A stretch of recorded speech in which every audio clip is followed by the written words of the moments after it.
Vamos a abrir nuestras Biblias en Génesis capítulo 3 para continuar estudiando la caída y Dios. Hemos visto que en este pasaje no solamente la Biblia revela la tragedia tan grande cuando el hombre se separó por su libre albedrío, por su propia iniciativa y voluntad de su Creador, sino que también hemos visto las consecuencias tan graves que acarrearon esta rebelión en contra de Dios y de qué forma tan absolutamente verídica y experimental en el siglo XX podemos todos nosotros comprobar de que es real y de que el problema del ser humano no lo puede dar ni la sociología ni la psicología, sino que el problema del ser humano está verdaderamente aquí en este capítulo 3 del libro del Génesis. El problema del hombre es el pecado, esta enfermedad con la que tú y yo nacimos, y esta enfermedad que te está pudriendo, te está arrastrando, te está llevando a destruir tu propia vida. Y la única esperanza que tú tienes en esta noche es que ese Cristo, que también en este capítulo se prometa, pueda rescatarte de la vida de pecado en la que tú estás viviendo. Vimos en primer lugar en la caída de Dios de qué manera Dios inicia la búsqueda. En segundo lugar vimos la maldición sobre Satanás y la promesa de un Salvador. Y en tercer lugar, antes de entrar a nuestro estudio en esta noche, vamos a acabar de responder las dos preguntas que nos quedaron pendientes en la clase pasada y que se encuentran en el versículo 9, en el versículo 11. La primera es, ¿dónde estás tú? O sea, la primera pregunta de Dios. La segunda se encuentra en el versículo 11. ¿Quién te enseñó que estabas desnudo? Y la tercera pregunta, ahí está en el versículo 11 también. ¿Has comido del árbol de que yo te mandé y no comieses? Y en esta noche los cristianos podemos contestar esas tres preguntas. Y es las tres preguntas que Dios le hace al hombre pecador, para que cuando el hombre pecador conteste las tres preguntas, en ese momento la persona puede realmente decirse que ha entrado al reino de Dios. La primera pregunta de Dios es, ¿en dónde estás? Si tú le puedes contestar en esta noche, estoy perdido, soy una pecadora, mi vida es inmoral, ya has contestado la primera pregunta. La segunda pregunta que Dios hace en el versículo 11 es, ¿quién te enseñó que estabas desnudo? ¿Qué debía haber Adán respondido? ¿Quién te enseñó? Le pregunta a Dios. Adán no respondió. Ni siquiera esperó Dios para que Adán respondiera, porque sabía que Adán estaba bajo culpa. Pero sin embargo, tú puedes en esta noche decirle, yo sé quién me enseñó, mi conciencia. En esta noche tú puedes decirle a Dios, mi conciencia me dice que estoy mal. Mi conciencia me dice que he pecado contra ti, Señor. Y cuando tú puedas contestar la segunda pregunta, tú puedes contestar la tercera pregunta de Dios. ¿Has comido del árbol de que yo te mandé no comieses? Y la respuesta es sí. Te he desobedecido. He hecho lo que tú no quieres que yo haga y he vivido una vida de pecado y una vida de inmoralidad. Una vida de religiosidad, una vida donde yo he esperado encontrarte dentro de mí mismo, en las filosofías o en las religiones. Entonces, a estas preguntas de Dios hay tres respuestas. 1, estoy escondido de ti. 2, mi conciencia me lo enseñó. 3, sí, estoy de acuerdo, te he desobedecido. He hecho lo que tú me has mandado hacer, no hacer. Entonces, una vez que nosotros podemos tener esa honestidad, esto era lo que Adán debió haber respondido y esto es lo que tú debes responder en esta noche si quieres acercarte al reino de Dios. Porque el primer paso para el acercamiento al reino de Dios es el reconocimiento de que eres pecador delante de Dios. En esta noche tú puedes hablar con una persona y decirle, pues estás mal, eres borracho, etcétera, etcétera, y si esa persona no reconoce que ha pecado delante de Dios, no puede convertirse. Nadie puede convertirse sin antes verse como es delante de un Dios santo. Ahora vamos a ver en el versículo 15, antes de ver la maldición contra Satanás, la tierra, el hombre y la mujer. En el versículo 15 aparece Dios otra vez haciendo una promesa a la mujer y profetizando una guerra continua entre los poderes del mal y los poderes del bien. Analicemos esta promesa en esta noche. Dice así el versículo 15, y pondré enemistad entre ti y la mujer, y entre tu simiente y la simiente suya. Esa te herirá en la cabeza y tú le dirás en el calcañar. Quiero que noten en esta noche tres cosas, o el anuncio de tres cosas en esta profecía. Número uno, en esta profecía, que es la primer profecía de la Biblia, donde se anuncia al Mesías, quiero que noten en primer lugar que se anuncia la enemistad número uno entre ¿quiénes? Entre la descendencia de Satanás y entre la descendencia de la mujer. Quiero que vean que hay dos hilos que corren por toda la Biblia y hay dos clases de personas viviendo en dos dimensiones ahorita en el siglo XX. Ahorita aquí en este lugar hay dos descendencias, los hijos del diablo y los hijos de Dios. Qué drástico suena, ¿verdad? Imaginen ustedes cuando Cristo en Juan 8:44 le dijo a los fariseos: vosotros de vuestro padre el diablo sois hijos, y los deseos de vuestro padre queréis hacer, porque él ha sido homicida desde el principio, y cuando habla verdad no habla de él mismo, porque habla mentira, porque es el padre de las mentiras. Vemos entonces que las dos características de las personas que descienden de Satanás, aquí menciona Cristo dos en Juan 8:44, una es el odio hacia la humanidad. Por eso dice en 1 Juan, en esto sabemos que hemos pasado de muerte a vida, ¿en qué? En que amamos a los hermanos. Es la primera característica de un hijo de Dios, que un hijo de Dios no puede odiar. Es imposible que en esta noche alguien se llame cristiano y tenga amargura en el corazón contra alguien. No es posible a la luz de la Biblia. Dice 1 Juan capítulo 2, porque cualquiera que dice que ama a Dios y ama a su hermano está en tinieblas. No es cierto que es cristiano, no es cierto que se ha convertido, no es cierto. Las tinieblas le han cegado los ojos y no sabe a dónde va y tampoco sabe a dónde va a caer. ¿Por qué? Por el odio que ciega el corazón.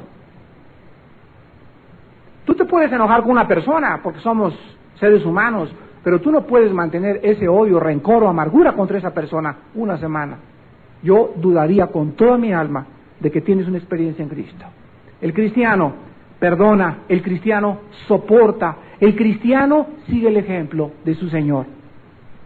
Lo que Él hizo en esa cruz, nosotros hacemos por nuestros enemigos. Bendecid a los que os persiguen, orad por aquellos que os ultrajan y os calumnian, para que seáis hijos de vuestro Padre que está en el cielo. Entonces se anuncia la enemistad entre la descendencia de Satanás y la descendencia de la mujer, y veamos aquí quién es la mujer, o quién es la descendencia de esa mujer. Bueno, aquí la mujer representa a Israel. Vean ustedes Juan 4:22. Vean ustedes cómo entonces se profetiza la guerra, o sea, esta guerra tuvo lugar hasta la cruz del Calvario. Desde esta profecía hasta la cruz, el pueblo judío fue el objeto de la persecución de Satanás. Dice Cristo en Juan 4:22, vosotros adoráis lo que no sabéis, nosotros adoramos lo que sabemos, y fíjense lo que dice Cristo, porque la salvación viene a través de ¿qué línea? De los judíos.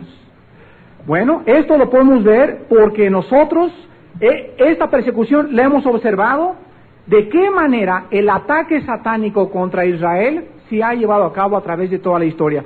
Noten ustedes algunos ataques de Satanás en contra de los judíos. Fíjense ustedes, uno de los primeros fue el edicto de Faraón en Éxodo 1 de matar a todos los niños judíos. Número 2, el ataque de los egipcios en el Mar Rojo para destruir a todos los judíos antes de que pasaran al otro lado. Número 3, los ataques y asaltos de las naciones cananitas en contra de Israel en todos los libros del Antiguo Testamento.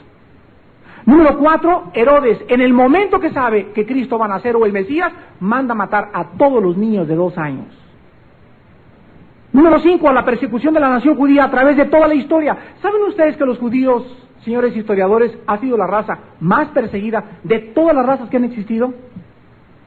De todos los países de Europa los han tratado de sacar, de Asia, de África, de Latinoamérica, de todos lados. Ha habido una nación solamente que no los ha perseguido, Estados Unidos.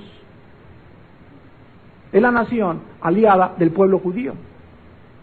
Y desde la Segunda Guerra Mundial hasta nuestros días, claro que Dios está detrás, pero sin la protección americana, los judíos ya hubieran sido extinguidos.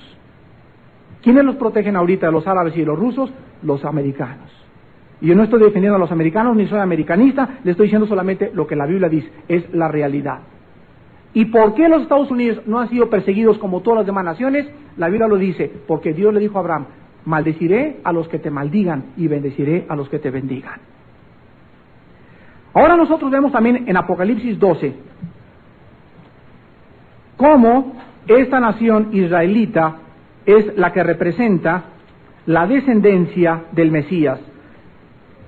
Y quiero mostrarles a ustedes aquí en Apocalipsis 12, en primer lugar del 5 al 6, que esta mujer que se anuncia aquí no es la Virgen María ni la Virgen de Guadalupe, es la nación israelita. Desgraciadamente, muchas exegetas bíblicos y muchos teólogos católicos han atribuido Apocalipsis 12 a la Virgen María. Bueno, vamos a leer este pasaje y vamos a ver de que no es María, es la nación judía. Dice el versículo 5 y 6, ella dio a luz un hijo varón, que regirá con vara de hierro a todas las naciones, y su hijo fue arrebatado para Dios y para su trono. Y la mujer huyó al desierto, donde tiene lugar preparado para Dios, para que allí la sustenten por 1200 días. Bueno, en primer lugar, María nunca huyó al desierto para ser perseguida por el anticristo, porque aquí estamos viendo que es el anticristo el que está ejerciendo la persecución, ni tampoco estuvo en el desierto 3 años y medio, que son 1260 días. Los que dicen, bueno, María fue perseguida cuando el edicto de que salió de Jerusalén y se huyeron a Egipto, cuando atravesaron todo el desierto a Egipto, no estuvieron más de 2 años antes de regresar. Número 1. Número 2. Vean ustedes el versículo del 13 al 17. Aquí se nos corre el velo y se nos muestra quién es la mujer. Y cuando vio el dragón que había sido arrojado a la tierra, persiguió a la mujer que había dado a luz al hijo varón. Vean la persecución del diablo contra esta mujer.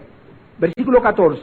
Y se le dieron a la mujer las 2 alas de la gran águila, para que volase de delante de la serpiente al desierto, a su lugar, donde es sustentada por un tiempo, otra vez, y tiempos y la mitad de un tiempo, que significa 3 años y medio. Versículo 15. Y la serpiente arrojó de su boca tras la mujer agua como un río, para que fuese arrastrada por el río. Nunca María estuvo en ninguna inundación. Versículo 16, pero la tierra ayudó a la mujer, pues la tierra abrió su boca y tragó el río que el dragón había echado de su boca. Entonces el dragón se llenó de ira contra la mujer y se fue a hacer guerra contra el resto de la descendencia de ella. Y muchos me dicen que María no tuvo hijos. Entonces, si tú eres católico y dices que eso es la mujer María, la Biblia dice entonces que ella tuvo más descendientes. Entonces, ¿quién es la descendencia de esta mujer? Si fue la de María, entonces María tuvo más hijos. Pero la Biblia nos dice aquí quién es la descendencia. Los que guardan los mandamientos de Dios y tienen el testimonio de Jesucristo. ¿Quiénes son esos? Los cristianos. No todo el que es hijo de Abraham es hijo de Abraham. Porque los que son hijos de Abraham no son los que son descendientes según la carne, Romanos 2, sino según el Espíritu. Y ahora nosotros no somos los circuncidados del corazón, sino los circuncidados, no somos los circuncidados de la carne, sino los circuncidados del corazón. Cuando Cristo vino, los judíos le dijeron, nosotros somos descendientes de Abraham, o sea, descendientes de la simiente. Cristo les dijo, un momentito, ustedes se han equivocado. ¿Ustedes creen que por descender de la nación israelita físicamente, ustedes son los descendientes de Dios? Están equivocados, porque Dios les dijo también en el Antiguo Testamento, circuncidad vuestro corazón y no vuestro prepucio. Creyeron ellos que los ritos y las ceremonias los hacían hijos de Dios. Yo me encuentro gente en la calle y le pregunto, oye, ¿tú eres cristiano? Claro, me bautizaron de niño. Hice la primera comunión y me confirmaron. Vean que la gente sigue con el mismo concepto de que los ritos y las ceremonias nos hacen hijos de Dios. Y la Biblia nos dice, el que no nazca de nuevo, Juan 3:3, no puede entrar al reino de Dios. Pero la gente sigue creciendo equivocada y viviendo en religiones creyendo que el manto de su religión, las hojas de higuera con las que se tapan, les da el boleto o la visa para entrar al reino de Dios. La Biblia nos dice todo lo contrario. La Biblia nos habla de un nuevo nacimiento, de una conversión y de un cambio radical de vida. Si tu vida no ha cambiado, si tus motivos, tus objetivos, tus sentimientos, tu amor hacia la humanidad, tu amor hacia los cristianos, tu amor hacia Cristo, tu amor hacia la Biblia, no crecen cada vez más, tú no puedes ser hijo de Dios. Eres católico, eres protestante, eres evangélico, eres mormón, eres testigo de Jehová, eres musulmán, tienes una religión, pero tu vida no ha cambiado. Y solo los que han cambiado pueden ser llamados hijos de Dios. Por el fruto los conoceréis. Vemos entonces la persecución que se profetiza en Apocalipsis 12. ¿Cuándo va a suceder todo esto? Bueno, los que estudiaron Apocalipsis ya lo vimos, casi nos llevó 3 estudios Apocalipsis 12. Y vimos que esto es cuando la nación israelita se encuentre perseguida después de los 3 años y medio en la ciudad de Petra, donde será sustentada 3 años y medio, donde vendrá una inundación, donde serán salvados y Satanás se regresará, Apocalipsis 13, a perseguir a todos los santos. Dice Daniel, y a los santos del Altísimo quebrantará. Apocalipsis 13, y vencerá a los santos del Altísimo, los descendientes de Dios. La mujer pues es entonces Israel, y el Israel espiritual en esta noche somos nosotros los hijos de Dios. Yo soy realmente judío a la luz de la Biblia, porque desciendo de Abraham, no físicamente, sino porque mi corazón ha sido circuncidado con la circuncisión de Jesucristo. Vemos entonces que esta persecución contra los judíos tuvo su clímax en 1943, 44 y 45, cuando un señor enfermo totalmente mental llamado Adolfo Hitler creyó que podía formar una nueva raza en el mundo, le llamó la raza aria, y entonces desató su odio contra una raza. No fueron contra los chichimecas, ni contra los tlaxcaltecas, ni contra los mexicanos, ni contra los húngaros, ni contra los rusos. Hitler escogió una raza en particular y hasta este momento no he encontrado ninguna biografía de Hitler. Uno de los mejores libros acerca de la vida de Hitler es un libro que se llamó Mi lucha. Ese libro yo lo leí cuando tenía 14 años de edad y hasta ahorita he leído aproximadamente 13 o 14 biografías de Hitler y no he encontrado ningún historiador que pueda escribir por qué Hitler odiaba a los judíos. Nadie se lo explica, pero los que conocemos la Biblia lo sabemos. Él era movido absoluta y totalmente y controlado por Satanás. Y Satanás llevó a este hombre a tratar de odiar al grado de subir en los camiones, de arrancarles la piel, de hacer lámparas con su piel, de meterlos a cámaras de gases, de romper los huesos, de violar a todas las señoras en los campos de concentración, de masacrarlos, hasta que el mundo quedara horrorizado de lo que puede el poder hacer en una persona que cree poder ser Dios. Esta profecía en Génesis 3:15 fue anunciada hace más de 6,000 años. Ahora la enemistad, ¿contra quién es? Contra todos nosotros que descendemos de Jesucristo. La salvación viene de los judíos. Todos nosotros descendemos de Dios y fuimos adoptados hijos de Dios, y Jesucristo fue nuestro Redentor, y ahora el ataque se vuelve contra la iglesia de Jesús. Porque no tenemos lucha contra sangre ni carne. Cuidado, porque el diablo, como león rugiente, está buscando a quien devorar. Porque no puedes bajar la espada de la fe, el escudo de la fe, ni la espada del Espíritu Santo, ni el yelmo de la salvación, ni la coraza de la verdad, ni nada, porque en ese momento Satanás está listo a devorarnos, y el principal objetivo de Satanás son nuestros hogares. El hogar cristiano ahorita es el blanco de Satanás. ¿Cuál es su propósito? Muy fácil: hacer que los padres se divorcien. Él va a planear, a maquinar, va a traer computadoras, va a traer economistas, va a traer estrategas, gobernadores del mal, y va a decir: investíguenme la familia Pérez. Díganme de dónde cojea él, a qué horas llega, cuántos devocionales tenga, y en el momento que la familia Pérez se descuide o me abra un huequecito así chiquitito, mira, tú, Chompiras, te agarras con todos los que te siguen y te lanzas sobre esa casa y dales duro, no tengas misericordia, porque ¿saben qué? El diablo no tiene misericordia, es perverso y profundamente malo. Él no perdona. No hay que haga un pacto con el diablo. Haz un pacto con el diablo y él te va a clavar por detrás el puñal. Entran a las drogas, sí, enemigos del diablo, se ríen los jóvenes, y mira al 6666 y te hacen así en la calle con los símbolos del diablo, y no saben que él mismo los está apuñalando por detrás. Es perverso. Por eso nuestros hogares tienen que estar súper vigilados. Y si no entra por la esposa, entra por los hijos. Pero el hogar donde el padre se descuide en su vida de oración, donde no haya un padre en ese hogar orando y velando y orando por sus hijos día y noche, día y noche, día y noche, en un día que tú dejes llorar, va a buscar la manera de meterse, destruir, meterle ideas a tu esposa, meterle ideas a tus hijos, o llevarse uno de tus hijos, pero él va a hacer lo imposible porque él quiere y anhela destruir la familia. Divide y vencerás, es su lema. Y una casa dividida no puede permanecer. Cuando no puede con la familia, ¿con quién se va? ¿Cuál es su segundo objetivo? La iglesia. La iglesia. Y si falla por un lado, entra por otro lado. Y si falla por eso, pero él va a buscar una puerta abierta que le dejemos nosotros abierta. Y si falla con la iglesia, ¿contra quién se va a ir? Contra Vía Nueva para México. Y si falla contra Vía Nueva México, ¿para qué se va? Contra otra organización cristiana. Pero todos sus blancos son aquellos que le estamos haciendo daño. Tomad sobre todas las cosas la armadura de Dios. No es un juego, lo dije ayer en el mensaje del domingo. Estamos peleando contra alguien que está vivo y es real. En segundo lugar, en Génesis 3:15 encontramos el segundo anuncio.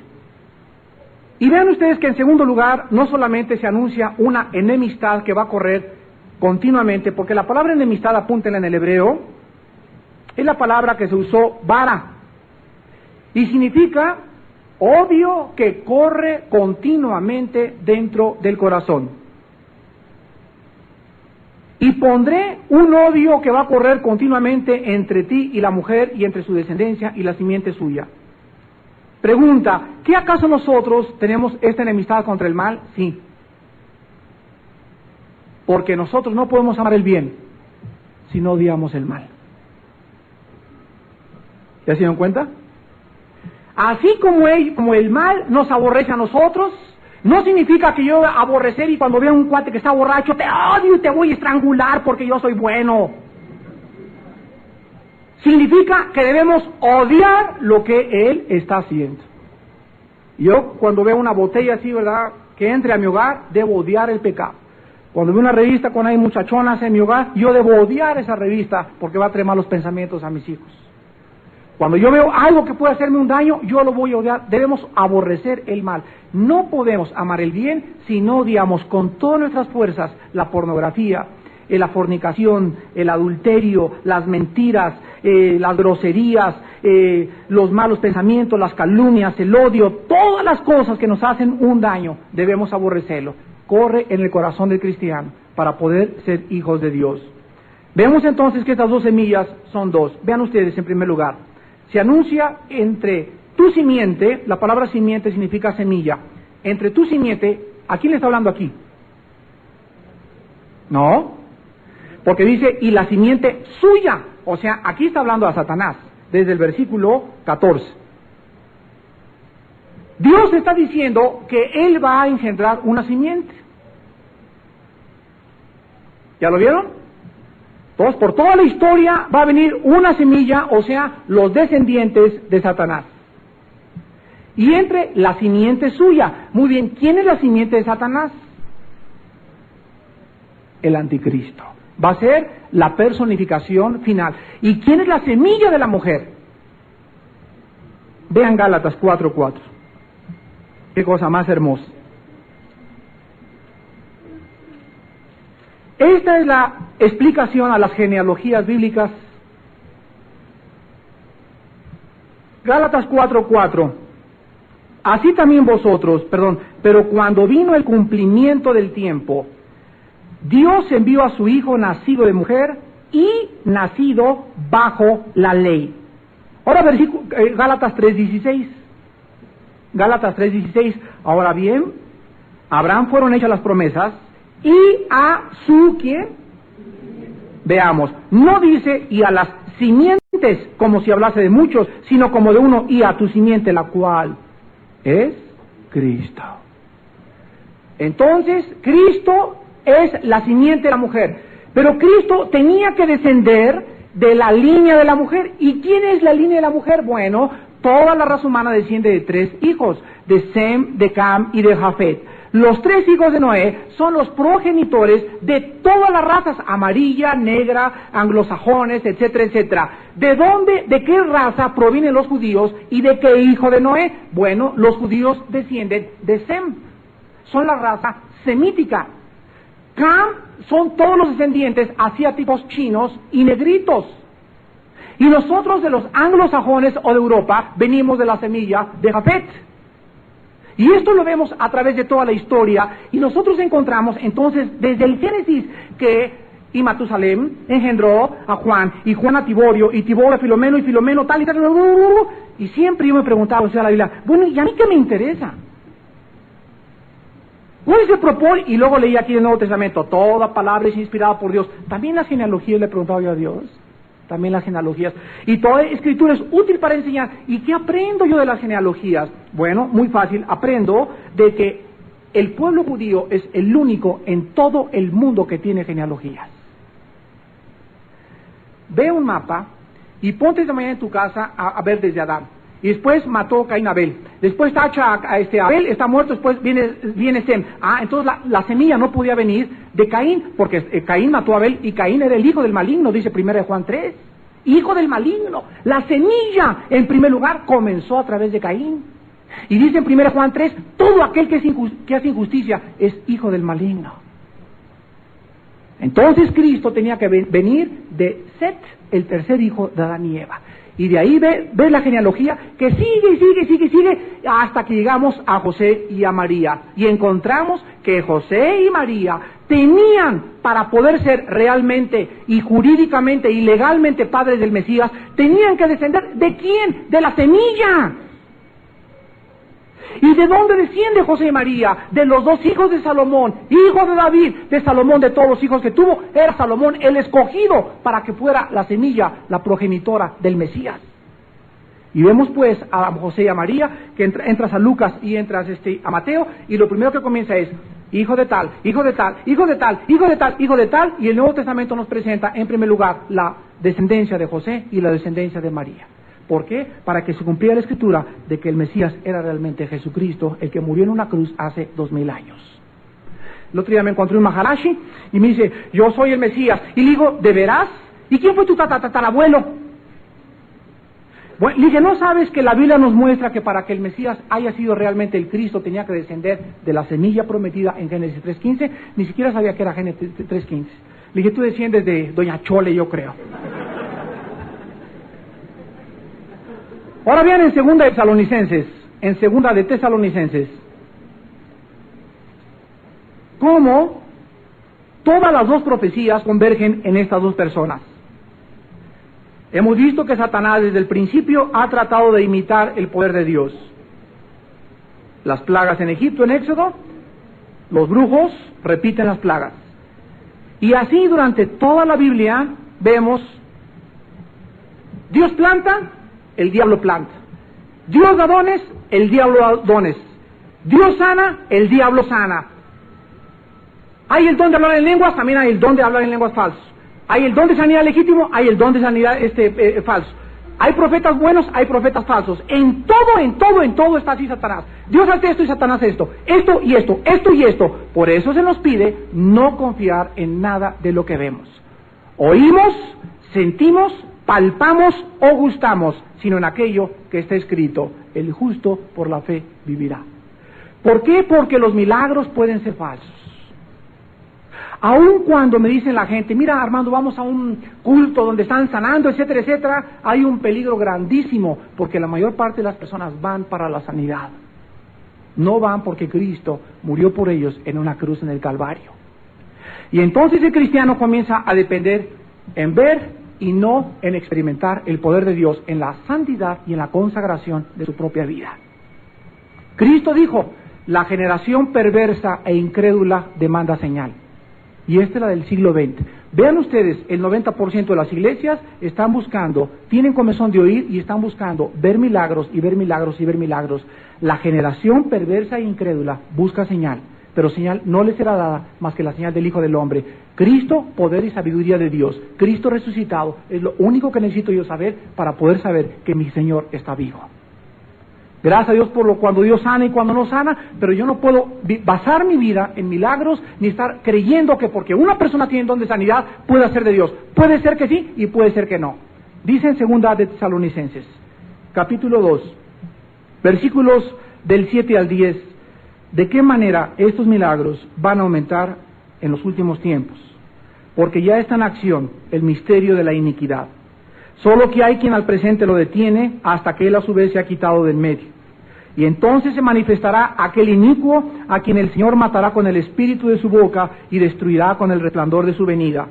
Inicuo cuyo advenimiento es por obra de Satanás. Vean, con gran poder y señales y prodigios mentirosos y con todo engaño de prodigios mentirosos y con todo engaño de iniquidad para los que se pierden por cuanto no recibieron el amor de la verdad para ser salvos. Quiero que comparen esto con 2 de Timoteo. Ahí denle vuelta nada más. Denle vuelta, ahí está primera. Y luego 2 de Timoteo capítulo 4. 2 de Timoteo 4 del 2 al 4. 2 de Timoteo 4 del 2 al 4. Estas son las últimas palabras del más grande león de Dios, el apóstol Pablo. Las más grandes palabras antes de morir. Y vean la carga de Pablo a Timoteo. Y Pablo le dice, prediques la palabra, que instes a tiempo y fuera de tiempo, redarguye, reprende, exhorta con toda paciencia y doctrina. ¿Por qué, Pablo? ¿Por qué tan drástico? Porque, versículo 3, porque vendrá tiempo cuando no sufrirán la sana doctrina. La palabra sufrir es la palabra ake en el griego y significa no querer permanecer firmes. Vendrá el tiempo cuando no van a querer estar firmes en la sana doctrina, sino que teniendo comezón de oír, se amontonarán maestros conforme a sus propias concupiscencias y apartarán de la verdad del oído y se volverán a las fábulas.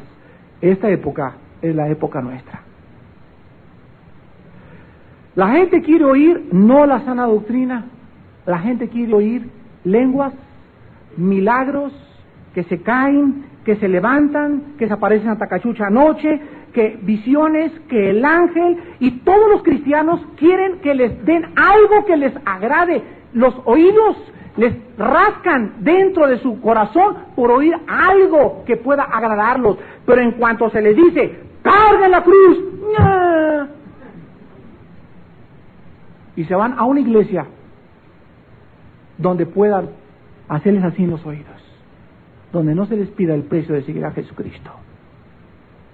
Dice la Biblia que estos maestros se amontonarán. Habrá tal cantidad de falsos profetas y de falsos maestros que los cristianos que estén buscando la verdad van a encontrar buenos maestros, los que tengan comezón de oír van a encontrar estos falsos maestros. Y dice la Biblia que estos falsos maestros se van a amontonar, y dice la Biblia que se van a amontonar conforme a sus propios y a su deseo privado y personal de vida, a sus propias concupiscencias.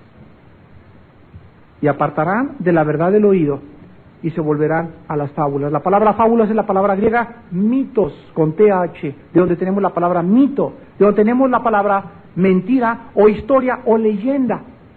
Comenzarán a inventar cosas. Yo entro a una librería cristiana ahorita, y en esa librería cristiana que entré ayer, me encontré que el 60% de los libros nos hablan de puras experiencias que los cristianos tuvieron, no de enseñanza de Gálatas o de Timoteo, sino de yo vi a los ángeles, hablé en otras lenguas, vi milagros, y todas son experiencias que a lo mejor pudieron o no pudieron ser. Pero ¿saben una cosa? Yo necesito comida, yo necesito la Biblia, No palabra de hombre. Yo quiero un libro donde me digan, vamos a estudiar 2 Timoteo 4, son los que yo compro, y comienzan a desglosarme 2 Timoteo, y me dicen, compáralo con esto, y compáralo con esto, y compáralo con esto, y mi vida se enriquece, porque veo que es la palabra de Dios.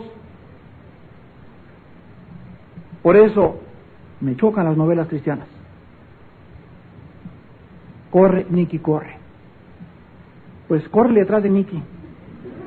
Y podrá haber sido verdad, no ha sido verdad, pero ¿saben qué? Si él habló en lenguas no significa que todos los que lean ese libro van a querer hablar en lenguas. Ese es el problema de leer ese libro. Todo el mundo ya, no, que Nicky habló en lenguas, oye, pero Nicky no menciona 1 Corintios 14. ¿Y qué dice 1 Corintios 14? Que no todos hablan en lenguas. Pero Nicky habló, ¿y que él es Dios?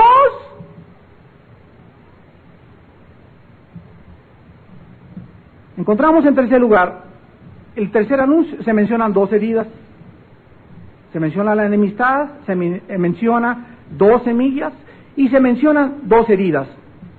Y le dice Dios, en la última parte, esta te herirá en la cabeza, o sea, la semilla de la mujer, que es Cristo, y tú le herirás en el calcañar. ¿Se acuerdan lo que dice Isaías 53:5? Herido fue por nuestras transgresiones. ¿Cuándo fue herido la semilla de la mujer? Cuando estuvo colgado en la cruz del Calvario. La palabra calcañar es la palabra hebrea que fue traducida, o más bien que significa el talón.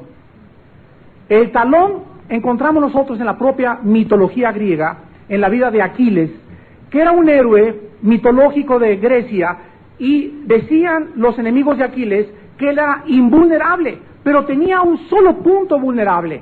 Y en ese momento encuentran cuál es el punto vulnerable de Aquiles, y le dispara una flecha al héroe Aquiles, y le pega en el talón, el único punto vulnerable, y Aquiles cae muerto.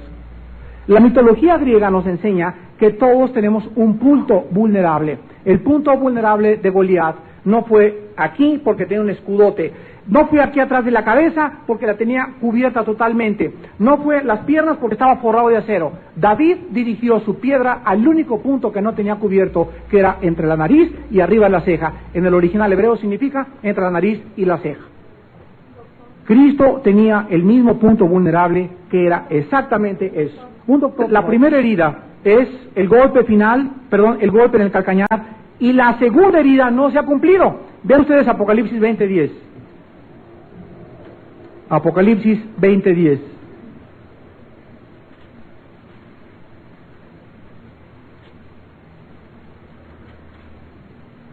¿Cuándo será herido en la cabeza? La cabeza es el punto más grande que existe para poder morir. El diablo fue vencido en la cruz del Calvario temporalmente, pero el diablo sigue en actividad, ¿no es verdad?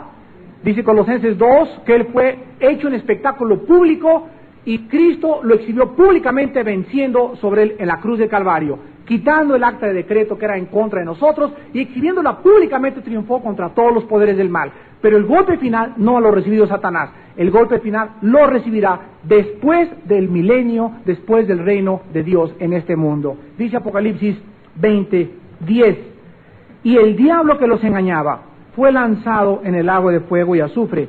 ¿Dónde estaban? Vean ustedes que ya había un tiempo ahí, siendo testigos de Jehová, abran el oído. Los testigos de Jehová dicen que no existe el infierno, pero aquí vemos que ya estaban cuando el diablo es echado. ¿Quién estaba en el lago de fuego? La bestia y el falso profeta, y serán atormentados día y noche por los siglos de los siglos. El golpe final, Satanás no lo ha recibido, lo recibirá al final de su carrera, cuando Dios le lance por toda la eternidad al lago de fuego. Regresamos a Génesis capítulo 3, y vemos ahora el versículo 21. Nos saltamos al versículo 21 para acabar con la caída y Dios. Y veamos en último lugar que Jehová Dios hace al hombre y a su mujer túnicas de pieles y los vistió. Quiero que apunten lo que les voy a dictar. Génesis 3:21 es el primer pasaje en toda la Biblia donde se retrata la salvación de Dios sobre el pecador. Génesis 3:21 es un cuadro pintado por el artista por excelencia, que es Dios.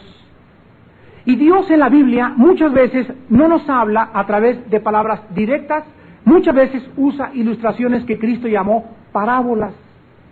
Y dice Mateo 13 que sin parábolas no les hablaba, para que los que no entendieran se endurecieran más y para que los que entendieran admiraran su doctrina y supieran qué profunda es la palabra de Dios. Pero Cristo no solamente usa parábolas, también usa metáforas, o sea, dos comparaciones entre dos cosas. Una metáfora es: yo soy la puerta.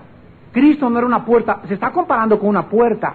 Yo soy el pan de vida. Él no es un bolillo, una telera que cae del cielo, pero así como comemos el pan que cae del cielo, que fue el maná, Cristo entra a nuestra vida y nos alimenta, uno física, el otro espiritualmente. Eso es metáfora. Pero aquí encontramos en Génesis 3:21 el cuadro más hermoso que existe en toda la Biblia de la salvación. Escuchen ustedes, en primer lugar, Génesis 3:21 es el primer evangelio sermón predicado por Dios mismo. No en palabras, sino en símbolos y acciones. Es el primer mensaje predicado por Dios mismo. Un mensaje de menos de 6 o 7 palabras. Número 2. En Génesis 3:21 encontramos, en primer lugar, que se establece en este versículo el camino por el cual el pecador puede regresar a tener comunión con su Creador por medio de la sangre. Voy a repetir, número 2. Génesis 3:21 establece el único camino.